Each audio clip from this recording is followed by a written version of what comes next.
Good afternoon. Welcome. My name is Dr. Dustin Sachs. I am the Chief Technologist and Senior Director of Programming here at Cyber Risk Collaborative, and really excited to be here this afternoon with everyone to share the kind of conclusion and the output of our generative AI task force that met at the very end of 2024. Today, we're really going to talk about the concept of aligning your business priorities and security in the generative AI era. And obviously, generative AI has been all of the rage for the last 2+ years now. So this is a topic that was definitely had a lot of interest in it, had a lot of good conversation, and we'll talk about that here very shortly. But for those of you who are joining us for the first time, the Cyber Risk Collaborative is a community for current and future cybersecurity leaders, and the idea is to help you do your job better. And we do that through a number of different methods. We have conversations and community gatherings. Like this. We have task forces and working groups where we work on topics of interest, and we have tools and resources that we make available for you to be able to implement some of the things that we're going to be talking about and that we talk about. So today we're actually going to be exciting to announce that we're going to be releasing our newest resource toolkit, the resource toolkit for generative AI. We'll talk a lot about what's in that toolkit and what resource toolkits are as we go through this gathering today. But before we do that, I want to talk through the agenda. We're going to talk about the background of what is a task force. We'll talk about the resources that came out of this task force specifically. And then we'll really talk about some of the findings that we had from the task force, some of the conversations that occurred, and then wrap up with some of the key takeaways from the experience. We'll talk about some of the upcoming task forces that are going to be going on, and then, of course, take questions from the audience.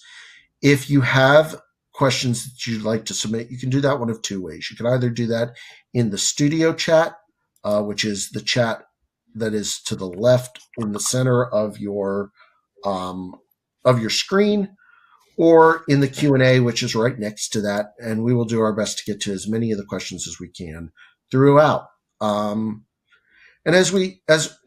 before we really jump in, and before I introduce our panelists today, I wanted to give a little bit of a background on what our task forces are. Task forces are 6 to 8 week working groups of CISOs and senior leaders from organizations that are part of our accelerator program.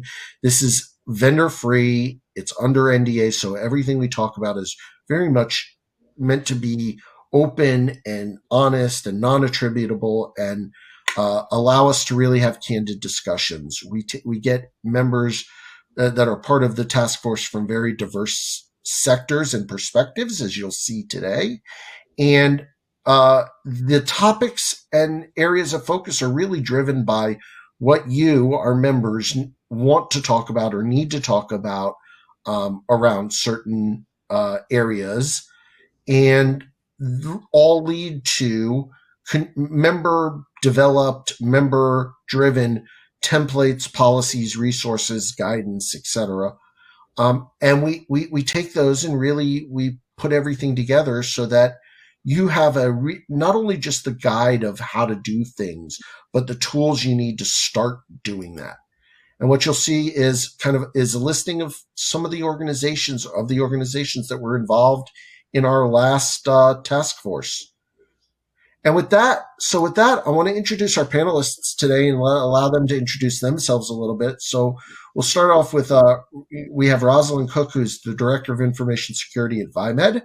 And we have Steve Gentry, who is a multi-time CISO and actually in transition now between roles. So Rosalind, we'll start with you. And then Steve, if you'd like to introduce yourself.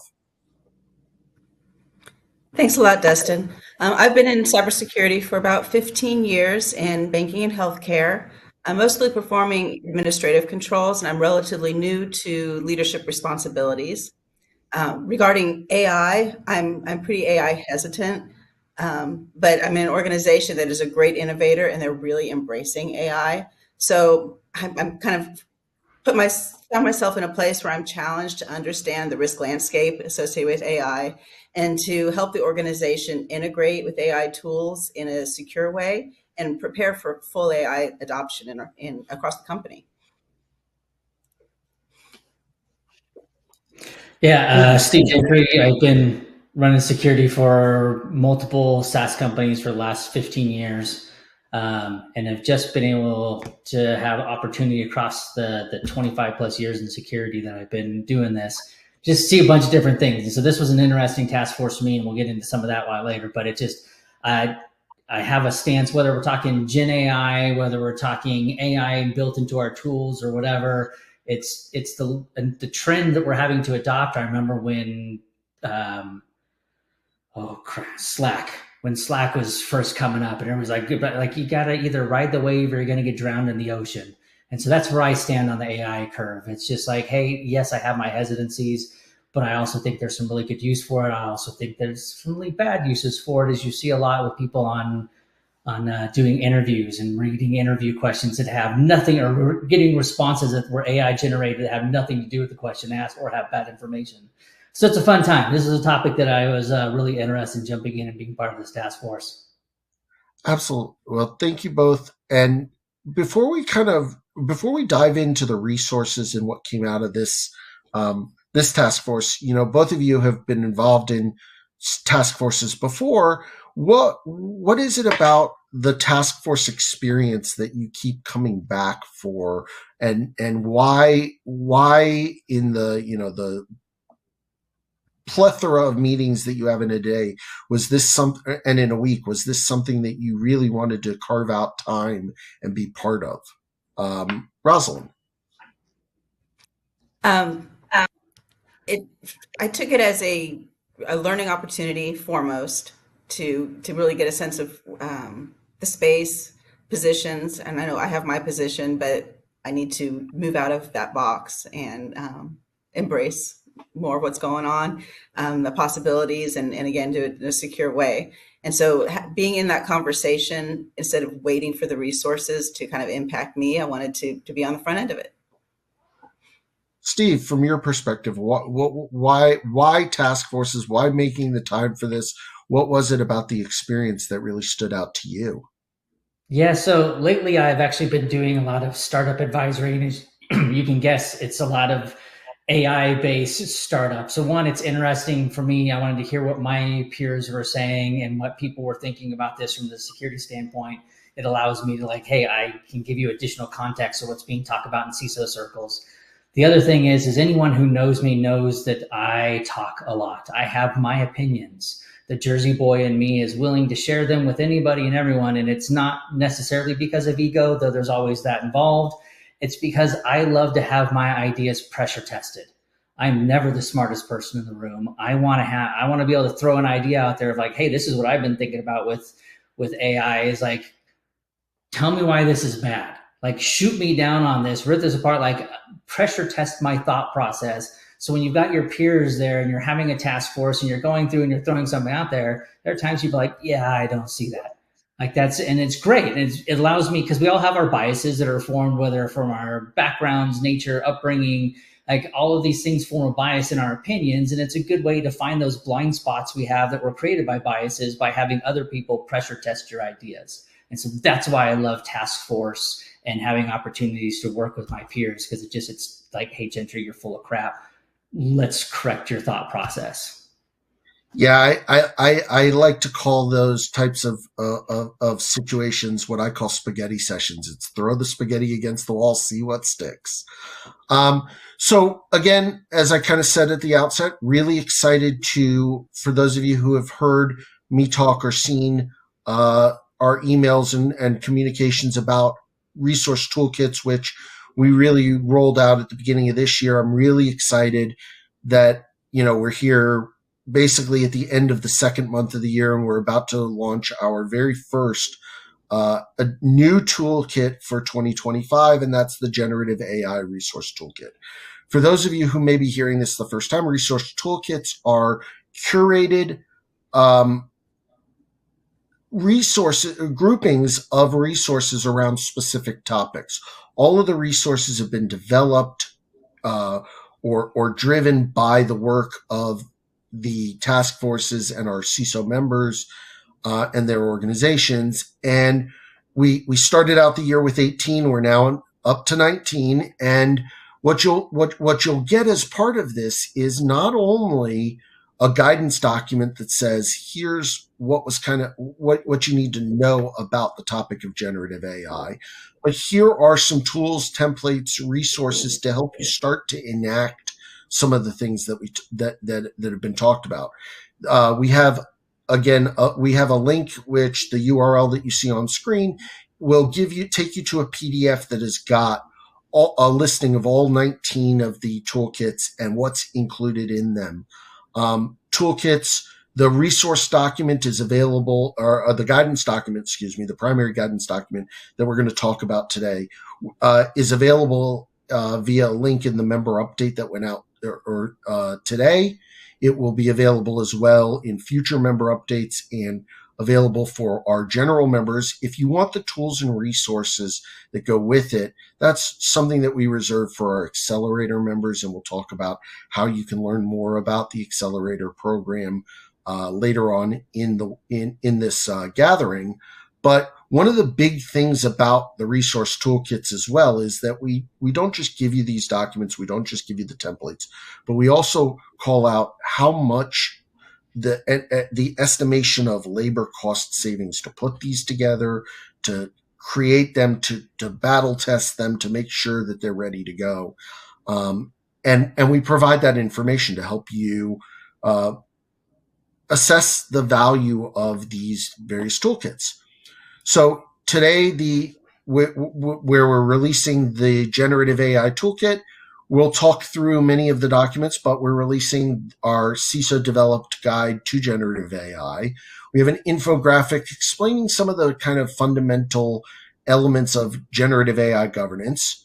We've got a guidance document, a supplemental resource guidance document on really how to review generative AI. What's the process you should go through? What are the questions you should be asking?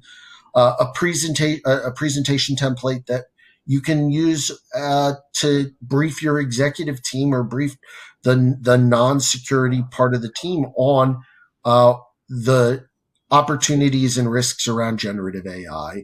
And then we have a number of templates around both creating a stakeholder engagement plan, documenting and tracking your AI usage, documenting the risks, really around helping you, again, get a better transparency and a better view of what's going on. And we're going to talk about why that's important, again, as we go through the conversation today. What we're going to talk about today is a lot of the material out of the primary guidance document. Primary guidance document is about a 30-page document that has numerous items in it about everything you could, most of the key areas around generative AI. And we're going to jump into and really talk through some of the conversations that were had within the task force and why certain approaches were taken and some of the findings that we had from the conversations.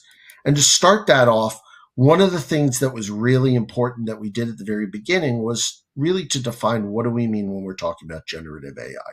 There are lots of different definitions, lots of kind of blurring of the lines of what is AI and what is not AI, what is generative and what is not. And I thought that the definition that the task force came up with around being, about generating new content and it being unlike traditional AI. When you, Steve and Rosalind, are thinking about generative AI, what are some of the bounds? What are the boundaries that you typically are thinking of, and where are you kind of saying this is not really generative AI? It's AI, but it's not something. It's something different that maybe needs different attention. Steve, we'll start with you. Yeah, I remember from our first meeting, or actually, I think it was the pre-meeting before the first Yeah. official meeting. It was the boundary of like, what do we mean by AI? Because that is not a topic we can cover in an 8-week course. And people throwing out different things. And I remember someone suggesting Gen AI as the topic to go through was something that was top of mind for them. And so we narrowed it down because we had like, I deal a lot with AI in product. It was also AI in the processing of personal data out there from being used in your third party assessment. So as you have different regulatory requirements as you're looking at. So it was just for us, I remember having that discussion and we were kind of around the table for a while, like, oh, well, we could do this. We could do, you know what? Yeah, let's go ahead and land on the generative AI, thinking about what are users using from an AI perspective to be more productive. I think that was our final boiling it down to that, if I remember correctly. But it was like, what are the productivity tools that users are using? That's what we're going to think about and do from Gen AI. We had several people who had the co-pilot crisis going on, and it was like, okay, cool. Let's focus on that. We got people that this is very top of mind and very topical for what they're doing. We'll narrow it down to productivity, and a lot of it came back to co-pilot. And Rosalind, how important is it when you're dealing with governance for anybody who might be listening who maybe governance is not their primary area, their hands on the keyboard or whatever? How important is it in governance to have a boundary and like understanding what the scope of what you're actually dealing with? It's huge. It's all about data management, access control. Well, it's not all about that, but those are primary to me. That's in addition to the things that most people are thinking of was of data leakage and loss, even internal to an organization. Generative AI, if it's given fingers to pull data from everywhere, will pull data from everywhere, and you'll get unexpected consequences. That's where I have some primary concerns. Yeah, and I think it was really exciting and interesting to hear that, like starting with this topic, general topic of AI, and really figuring out how to narrow to something that was tangible and could be dealt with in and was something that was top of mind. Because again, you could, to Steve, to your point, it could have been a much longer conversation if we just said we're going to deal with all of AI, and you're never gonna achieve that. So one of the things that I know that was talked about very early on were some of the use cases. What are some of the primary use cases you both are seeing generative AI being used in? And as part of that, what are some of the ones that you think about that you're like, wow, that's a really, like, I didn't even think about that, or that's a novel a way to use it, or that's a way that I don't think a lot of people are really thinking about. Rosalind. Well, me being hesitant, I don't, I don't actually think too much about how I want to use AI. So every use is surprising to me, and some are disturbing, and some are enlightening. I know for instance, we have a team that uses it to help them summarize meetings, and that could be a can of worms depending on what meetings the AI is turned on for, right? Yeah. Um, so there's one, and help in composing and even translating. Sometimes if English isn't your first language, it can be used there.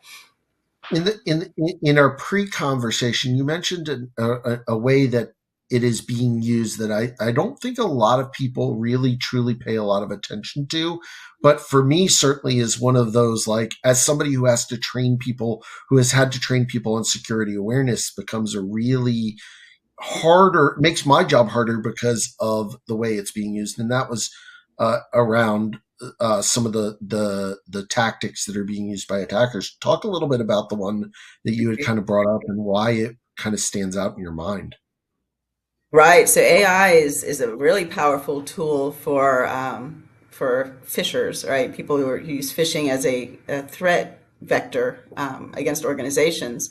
There's so much information available about a company and about its people online, and now all you have to do is kind of plug that in and give a prompt to say, hey, create this kind of phishing campaign, and it can just spin off and attack numerous companies, numerous people with very specific information, and that can be really hard to detect and defend against.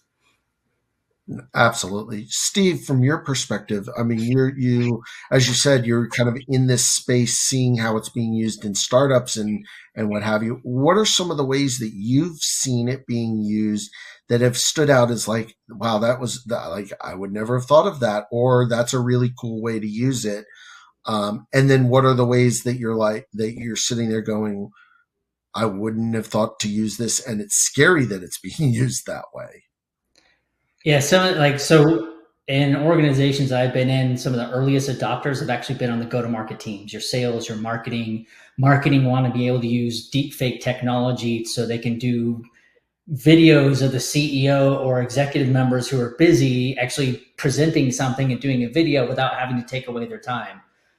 This is not a plug. I'm not connected with him in any way, but well, I guess it is a plug. Not connected with it. Perry Carpenter's book, Fake, Faik.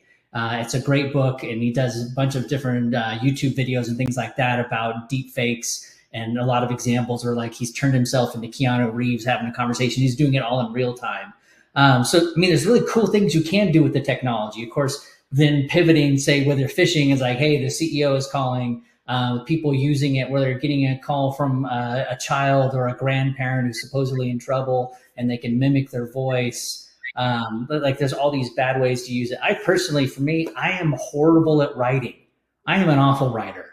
Now, so like, as I've been going through the process of looking for my next CISO gig, and I'm like, the thank you emails, it would take me like 30 minutes to write a thank you email, but I can go out to I can go out to Claude, plug in my information like, hey, this is who I talked to, this is what the nature of the conversation was, and it will spit out something for me. Now, it's not my voice. It's not trained on my voice. And so I still will tweak and rewrite about 70% of it, but I always do better because when I have something to start with versus if I'm writing and I'm having to write from scratch, is going to take me so much longer to do it. So for me, like I find it really useful in an area that I have a really strong weakness. But it, like maybe I'm tainted that I haven't seen a lot of hugely creative ways. To me, it's just a new spin on the old ways of the problems we've been solving or the problems that we've been talking about solving. So I haven't seen anything that just completely blown my mind on a creative use. It's like, oh yeah, that should be expected at this point, especially with how good deepfake technology is getting.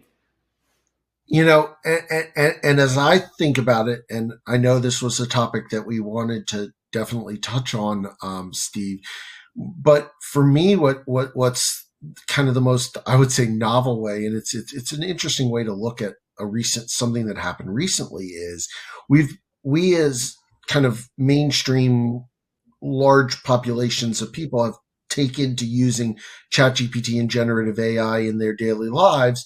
We've almost it's funny to see how quickly we've almost become overly trusting of it, to the point that when a foreign adversary like a country that maybe isn't on our friends list comes out with has uh, an AI chat application that they come out with, maybe one called DeepSeek, that stores all the data in China. Now you've got people submitting information that don't understand where it's actually being stored, and now they're putting their, otherwise sensitive data or information they would want to keep control of onto servers in a country that doesn't care about data security the way that maybe the rest of us do.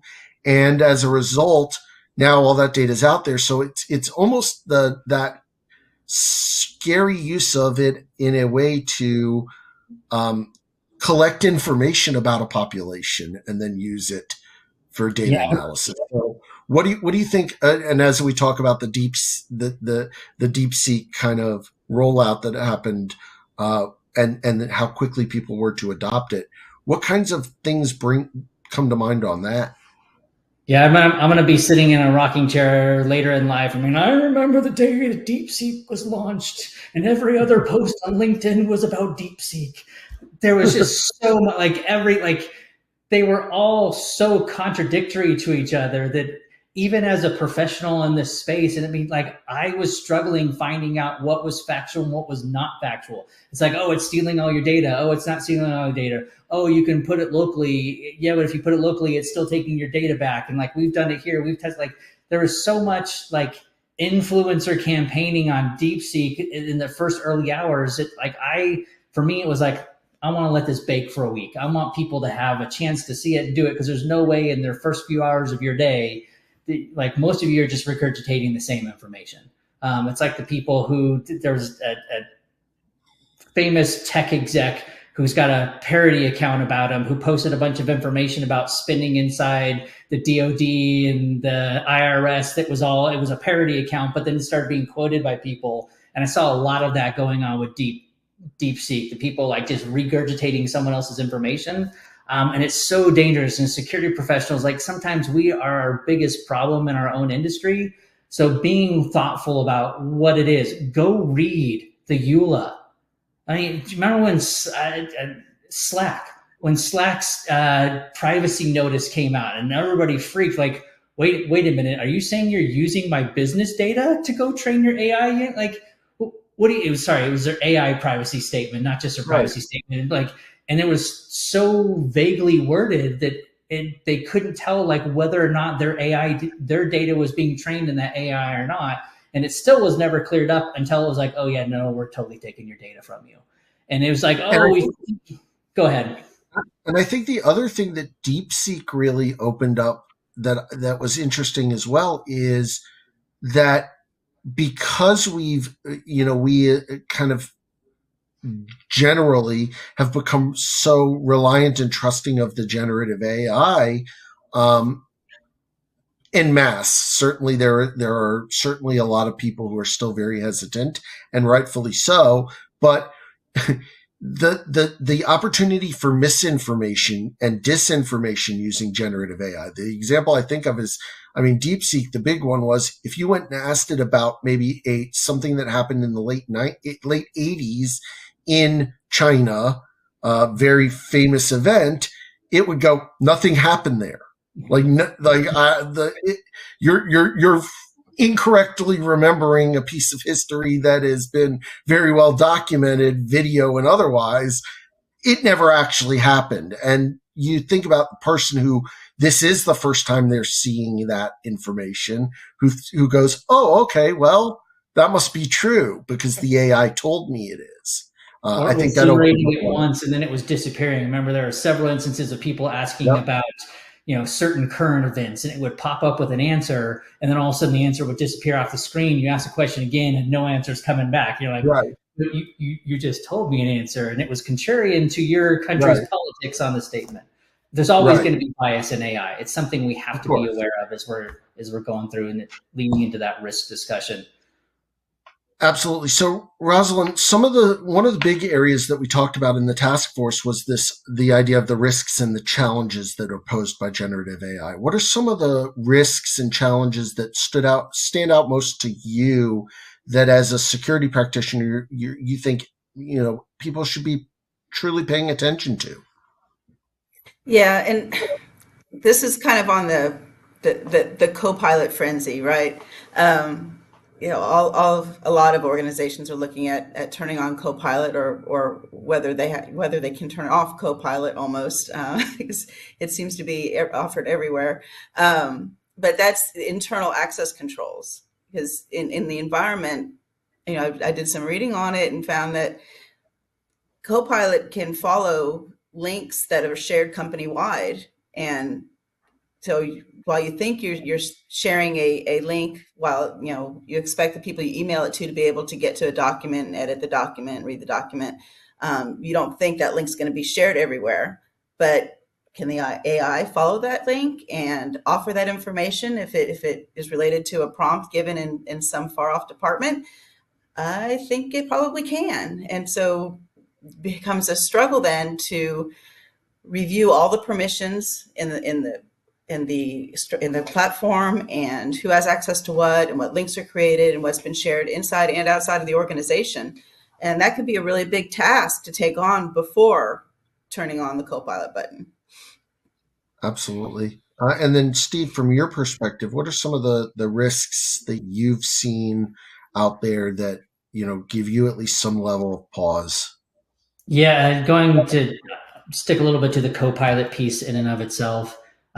Just there was a thread recently that was on, I believe it was on Twitter, where you had attorneys discussing Copilot as they were trying to turn stuff off and it wasn't being turned off, but they're actually writing briefs in these technologies that they're not able to disable Copilot. And then Copilot is sharing that information out with other attorneys who may, like, they may have a, like, inside of a law office, they could be representing two opposing clients, but that information could be getting shared across and is shared across because it was like, hey, like, and the product manager for Microsoft who jumped in on this thread was just so out of their depths as they're trying to, like, oh, well, it's this and it is particular, like, this is, even if you turn it off, you're telling us that it is still reading this data. It is still, like, based on legal precedent. If it's pulling this data outside of this environment, it is a violation of our customers' confidentiality, our clients. And it's like, well, that's not really, and it's a very fun thread. Go look it up. It's hilarious. And I feel bad for the individual. They weren't going to last against a bunch of attorneys who, like, this is what they do for a living. But it's just part of that challenge of, like, you don't understand how your third parties may necessarily be using your data. And to me, that's one of the largest risks. Not Well, just about how your company is doing it, but what AI is inside, or how is your data being used by your third parties, even if it's not part of their tool. For example, most SaaS companies have some form of, like, account impersonation. Some of them have it turned on where it requires your permission to or to impersonate you in the account. Others, they're just doing it behind the scenes. And if they're doing it behind the scenes, they're like, I had this with a team previously where they grabbed that data and they were pulling the client information, the customer information out of our production environment and dropping it into Gen AI in order to create these spreadsheets for them and slide decks for them. But it was extremely confidential information, and they weren't using corporate accounts. They were using just their own personal accounts. So this is before we ever had anything in place to protect against it. So it's like there's so many ways, especially third party or just improper education with your end user base, on how this can be pulled out and you can violate confidentiality easily.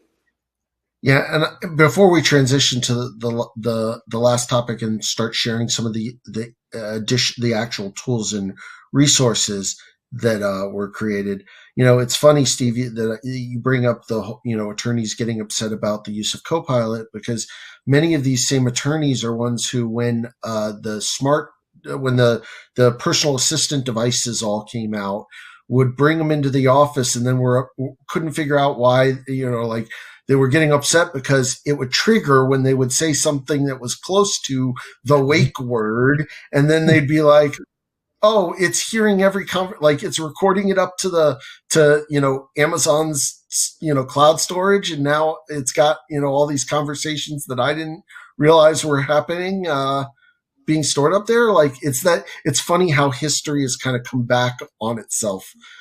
But so as we transition, as we talk about, before we really get into the questions, but as we transition into some of the tools and resources that came out of the task force, one of the areas that we really talked about was the need to have a good framework and a good process and a good, good governance around the AI.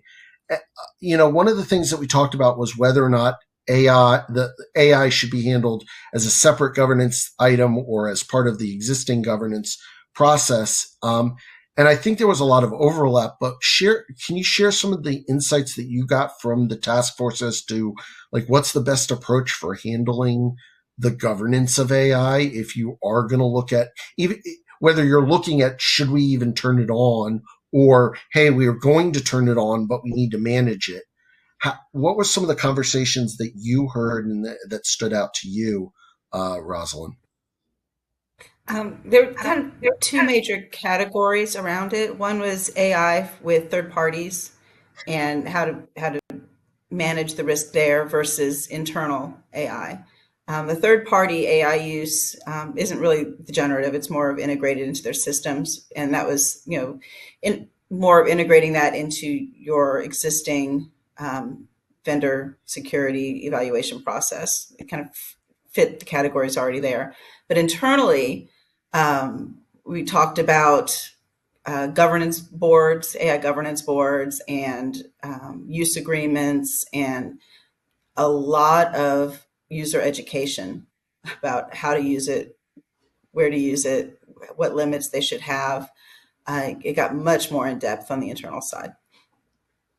Yeah, absolutely. Maybe having, meeting minutes, AI meeting minutes turned on for an HR meeting is not a good idea, or a non-starter. Steve, from your perspective, what were some of those, questions around how to properly govern that you heard in the task force that really stood out?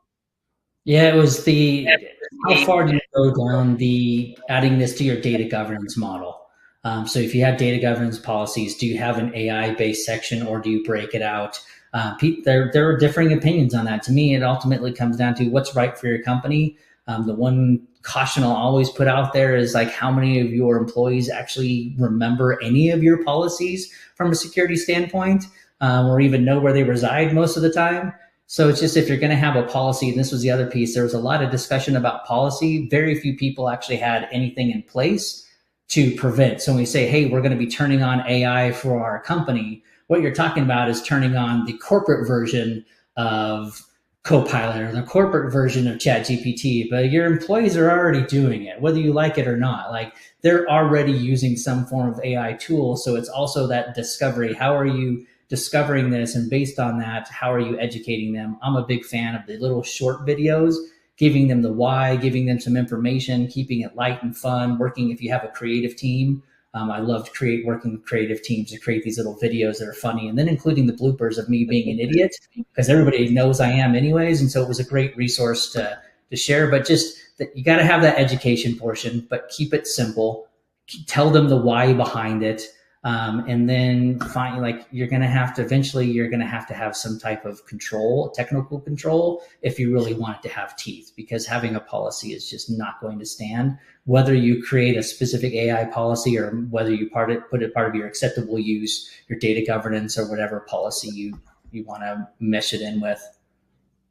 Absolutely. So one of the things, some of the additional resources, the guidance document, which we've kind of talked through, goes into a lot of like the overarching stuff. But one of the things that you brought up, Steve, is, for example, is that a lot of people don't have policies and processes and things in place for handling this. So one of the things that certainly was part of the resource toolkit is how to adapt your information security standards to generative AI. What is some of the language that should be in there? What should a process for reviewing generative AI look like? How do you involve stakeholders and who should be involved, and when should they be, where should they be in the decision making process? Was also something that we talked about, and that we developed. How important is it for both of you to have that starting point, to have those templates that help you at least get a starting point?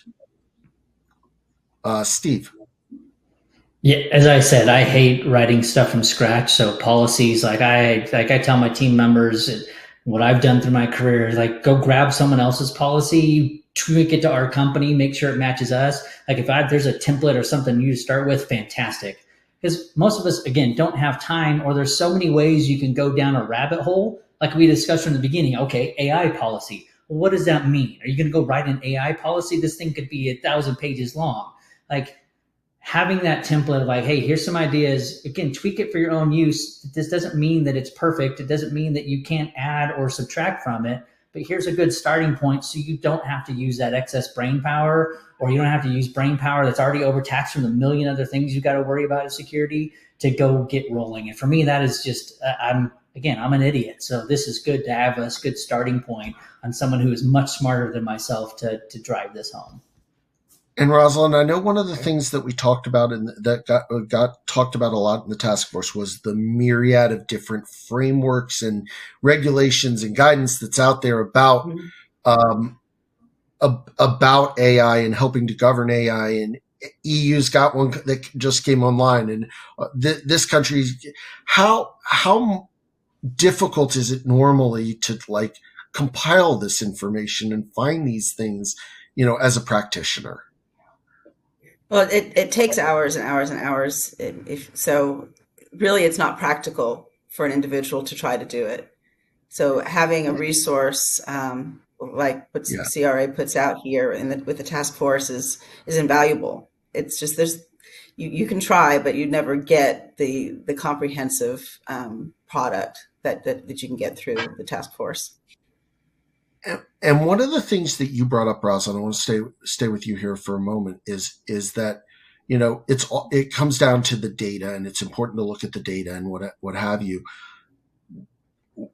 How important is it to have a really well documented audit of your data, what sensitivity it's got, having, tying it to your data classification policies and what have you? How important is it? How much of a difference can that make when an issue occurs, or when you need to like make decisions? Well, having a good data inventory is the difference between being theoretical and realistic with the impact of any kind of event or even what your policy means. If you don't know Right. what it is applying to, then it's strictly theoretical. Awesome. Well, so we're coming up to the point where for question and answer period from the audience. Um, you know, we definitely looked at like summarizing some of the key takeaways, some of the things CISO should do. It, as you came to the end, as you're looking back now on the experience of the generative AI task force, what were some of the key takeaways that you took away? What are some of the things that you would recommend somebody listening to this or attending this immediately start doing, or look to do in the coming out of this? And as you're talking through that, if anyone's got questions that they want to submit, please feel free to submit them in the Q&A, and we'll definitely get to them here in the Q&A portion. So, Steve, starting with you, what was kind of the biggest takeaways you had from the task force? That there's still a lot of confusion in our industry, and I'm gonna echo the wisdom of Rosalind. We're gonna have that. We're gonna go get tattoos. Wisdom of Rosalind on our backs. Data, like whether you're talking the EU AI Act, whether you're talking GDPR, like Europe is actually driving a lot of regulatory requirements. It actually requires you to document where your data is or what mechanisms are involved, like your subprocessors, the technology stack. If you're dealing with FedRAMP or you're dealing with GovRAMP and your SBON, like building out these statements or building out like knowing where your technology resides, but ultimately you're wanting to know what technology is involved because you want to know your data is. There's still like I think as an industry, as security professionals still struggle with the whole data concept. We still want to keep going back to the moat. And it all comes down to we do these things because our data is important and we have to know where that data is. You got to like use resources that are being put together, but also ask questions, use roundtables, do other things to ask, because we're still struggling on what to do. And we're still struggling actually building teeth in this whole process to put in technical controls versus just policy controls. And those don't stop anyone. Yeah, absolutely. And then Rosalind, from your perspective, some of the key takeaways that you had. I think key to me was kind of an agreement among all the participants. I don't want to speak for everyone, but we don't have to reinvent the wheel here. We all have a set of policies and procedures in place. We have ways of looking at our vendors and assessing security, and AI is just another topic within that framework, and we can fit and morph what we're doing to meet the challenges that we're facing in AI. No, I think that's a great kind of good point to move into the question and answer. Before we do that, I do want to share that we've got task forces. If you've heard here and you've heard about the task forces and you want to get involved, if you're an accelerator program member, we're currently running 2 task forces. one on board reporting, one on cyber insurance. The board reporting one is every Tuesday. Cyber insurance is every Thursday. In March, we're going to be launching our next task force, which is on succession planning and developing that next level of your organization. And then in April, we're going to be talking about the topic of resource allocation. How do you allocate things appropriately to cover all of the security challenges you've got when you've got limited budget or limited people or limited time or too many things to do. So a lot about the prioritization of things.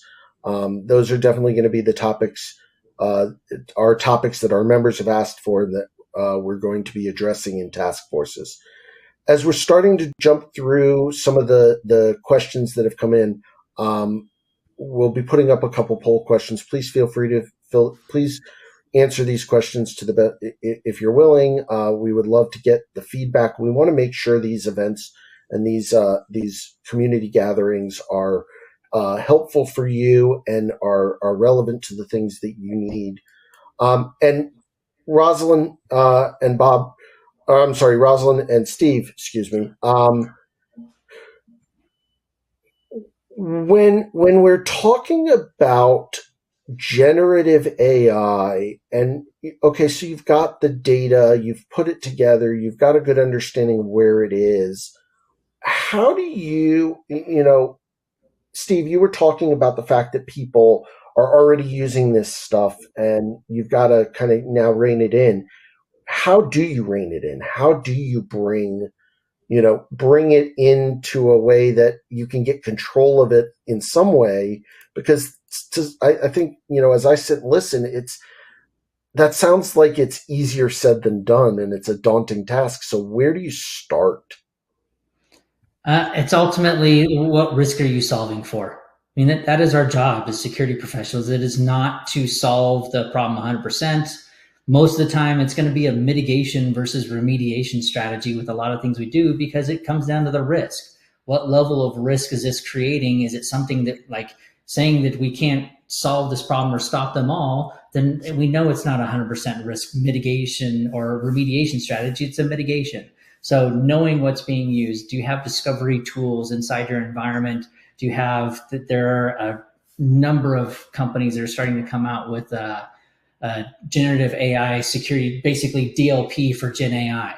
I've seen in my process of advising companies or just working with early stage companies, I've seen some really cool things coming out that exist and are out there for people to do. But first, it's before you even look at a technology, what's the outcome you want to solve from the risk that is being generated inside the business? Until you have those two things together, don't worry about the tech. Ultimately start with defining what that risk is, get commitment across the other leaders inside the company, because this is not a security is just enterprise risk downsized. It's ultimately a business risk that you're trying to solve. So you need business input, pull that together, define what outcome you want, and then go see if there's something from a technical control at that point that can help you solve the problem. And Rosalind, one of the biggest, I think, challenges out there for security teams is the business says, we want to move ahead. We've got this use case that we've got. We're going to, we want to move ahead. We're going to move ahead. How do you balance that request and desire for innovation with the security that is necessary to make sure people are using it the most effective way?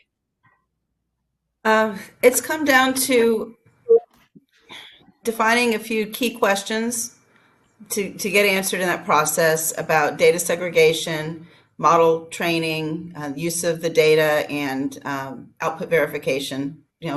Is it real? Is it good output? And tying those both with regulatory constraints and with the business purpose for doing the AI. Does it fit? And then just advising on those, and the business leaders have to make the decision on whether it's worth the risk to do it. And then, Steve, from your perspective, how do you balance that innovation versus security argument or debate? Yeah, again,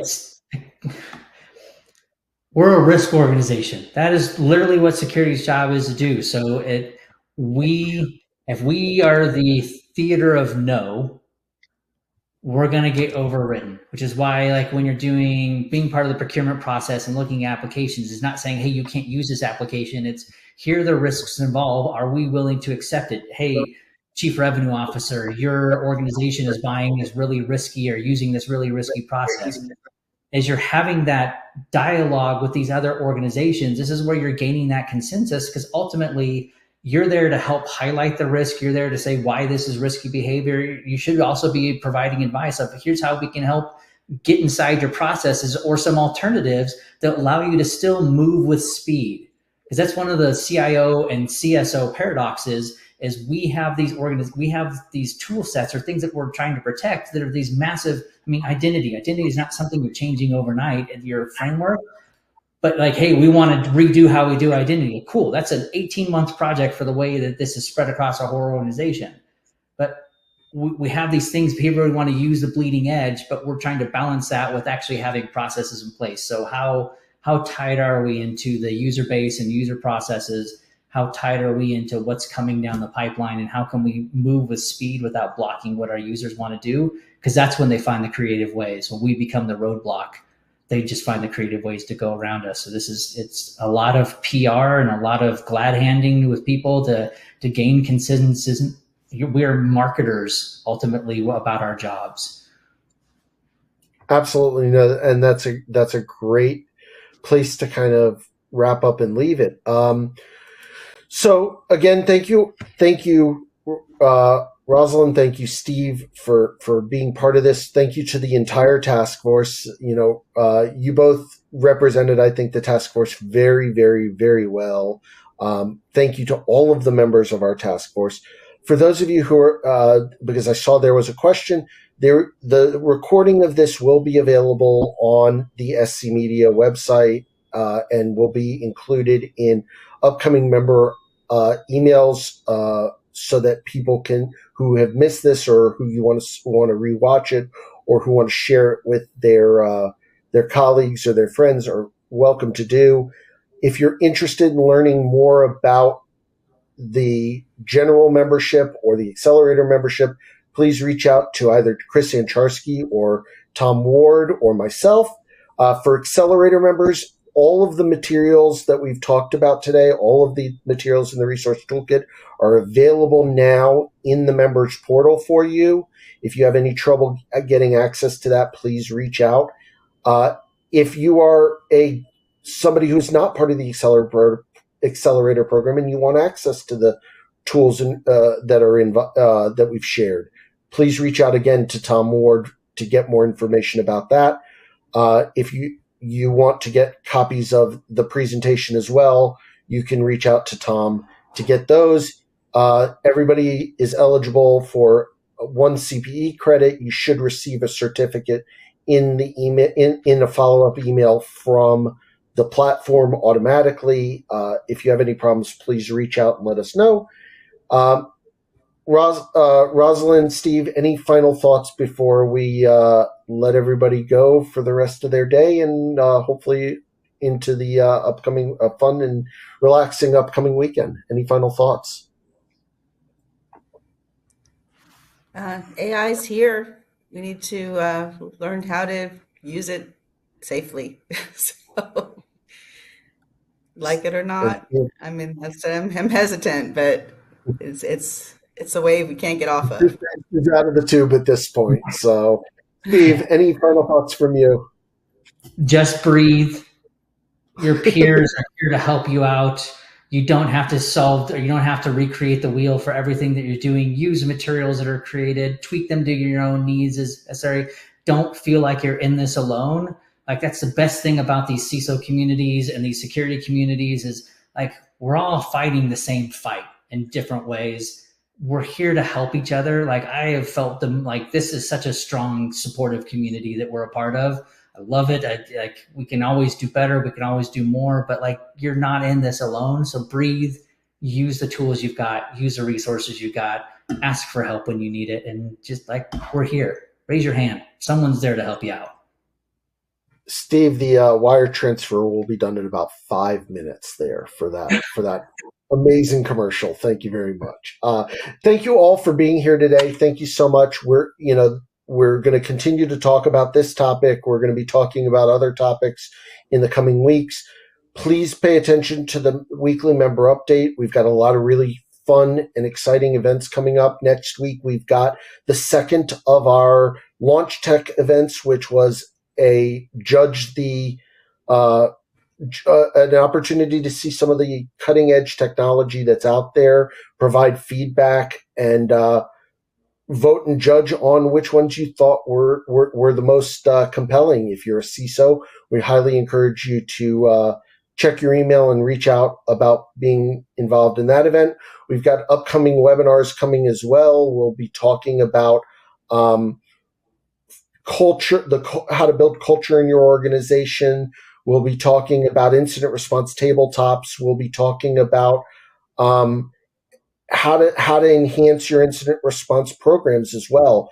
And again, if you're interested, if this learning about what task forces do seems interesting, please reach out to myself, Purvik Shah, anyone on our team about getting involved in those task forces. Thank you again, Rosalind. Thank you again, Steve. Thank you to all of those who attended or who are listening to this after the fact.